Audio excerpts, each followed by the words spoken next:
Praise the Lord. இந்த நாளுக்கான தெய்வ வார்த்தை 2 ராஜாக்கள் புஸ்தகம் 5ஆம் அதிகாரம் 17ஆம் வசனம்.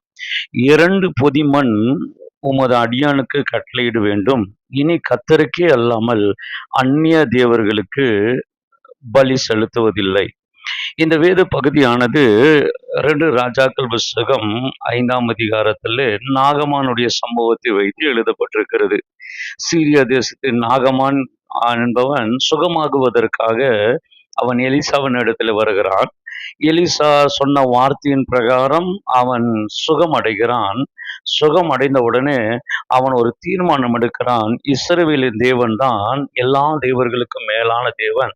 ஆகவே நான் இதுவரைக்கும் வழிபட்டு கொண்டிருந்த ரிம்மோனை நான் என் இதயத்தை விட்டு தூக்கி விடுகிறேன் என்று சொல்லிவிட்டு இனி அந்த தெய்வத்துக்கு பலியிட போவதில்லை என்கிற ஒரு தீர்மானத்துக்கு வருகிறான்.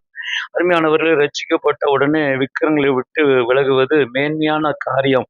ஆனாலும் அது நம்மை அவ்வளவு சீக்கிரம் நம்முடைய நம்பிக்கையை ஆண்டவர் மேல வைக்க விடாது. நாகமான் என்ன செய்கிறான்? எலிசாவின் இடத்துல போய் இந்த யோர்தான் நதிக்கரையில் இருக்கிற மண்ணை ரெண்டு கழுதை சுமக்கத்தக்கதாக நான் அள்ளி கொண்டு போகிறேன் என்று சொல்லுகிறான். அவன் அள்ளிக்கொள்ளு என்று சொல்லுகிறான். ஏன் இதை எடுத்து கொண்டு போனான் என்றால், ரிம்னோன்லே, அதாவது ரிம்னோன் தெய்வத்தை வழிபாடும் அந்த திருவிழாவிலே இவனும் அங்கே இருக்கிறான். அப்படி இருக்கும்போது இவன் இஸ்ரவேலின் தேவனை தான் வணங்க வேண்டும் என்று முடிவெடுக்கிறான். இந்த நேரத்திலே சீரியாவின் மத நம்பிக்கைகள் நாகமானுடைய மனதின் அமைதியை கெடுத்து விடுகிறது.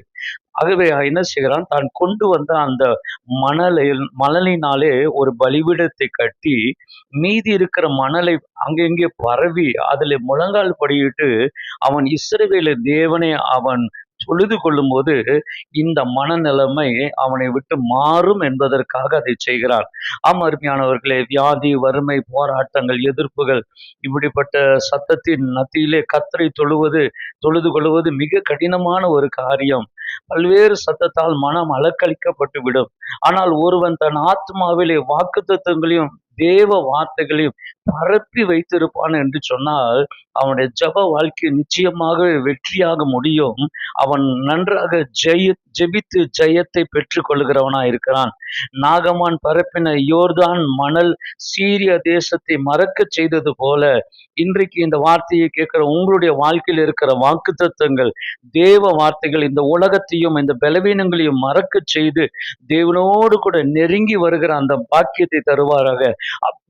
அப்படி நீங்கள் நெருங்கி வரும்போது தேவ சமாதானம் உங்கள் இருதயத்தை அடையும். நீங்கள் அதற்கு முன்பதாக ஒரு வெற்றியுள்ள ஒரு கிறிஸ்தவ வாழ்க்கை வாழ்வீர்கள். அப்படிப்பட்ட வாழ்க்கையை வாழ கர்த்தர் உங்களை ஆசீர்வதிப்பாராக. God bless you.